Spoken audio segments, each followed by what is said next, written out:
ఈ రోజు 125 రూపాయలు మినపప్పు. కందిపప్పు మా వాళ్ళ చేతిలో ఉంది. కందిపప్పు ఇంతకు ముందు 60 రూపాయలు ఉండేది కందిపప్పు.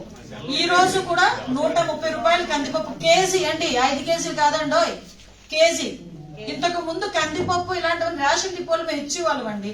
ఇవైతే ఏమున్నాయో ఇవన్నీ కూడా పండక్కి ఉపయోగపడే వస్తువులు మీకు చూపిస్తున్నా. ఇంకా చాలా ఉన్నాయి పండక్కి కొనుక్కునే వస్తువులు. కేజీల గురించి మాట్లాడుతున్నా.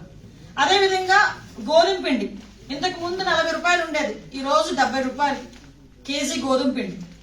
ఆయిల్ మీకు ఇందాకే చెప్పా, 70 రూపాయలు ఉన్నది కాస్త ఈ రోజు దగ్గర 200 రూపాయలు ఆయిల్ ధర.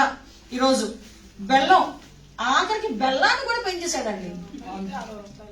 ఈ రోజు 30 రూపాయలు ఉండేది, ఈ రోజు 60 రూపాయలు అయింది. 20 రూపాయలు అంట. 20 రూపాయలు ఉండేది, ఈ రోజు 60 రూపాయలు అయింది. ఎండుమిర్చి పరిస్థితి ఏంటిరా అంటే ఇంతకు ముందు 120 రూపాయలు ఉండేది, ఈ రోజు 320 రూపాయలు. అంటే నాకు అర్థం కాదు ఏంటంటే జగన్మోహన్ రెడ్డి ఒక లాజిక్ చెప్పాడు. ధరలు ఎందుకయ్యా పెంచేసావు అని ఎవరో అడిగితే మద్యం ధరల గురించి, మద్యం అది పట్టుకోవాలంటే షాక్ కొట్టాలి అన్నాడు. అది ఎవరు తాగరు కాబట్టి ఎక్కువ ధరలు పెంచేస్తే నేను తాగరు కాబట్టి అన్నాడు. అంటే ఇవి ఎక్కువ ధరలు పెంచేస్తే తినరు కాబట్టేనా పెంచుతున్నాడు?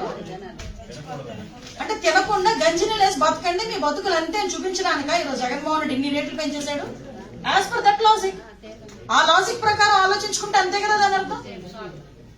ఇగో నిజంగా షాక్ కొడుతున్నా ఈరోజు.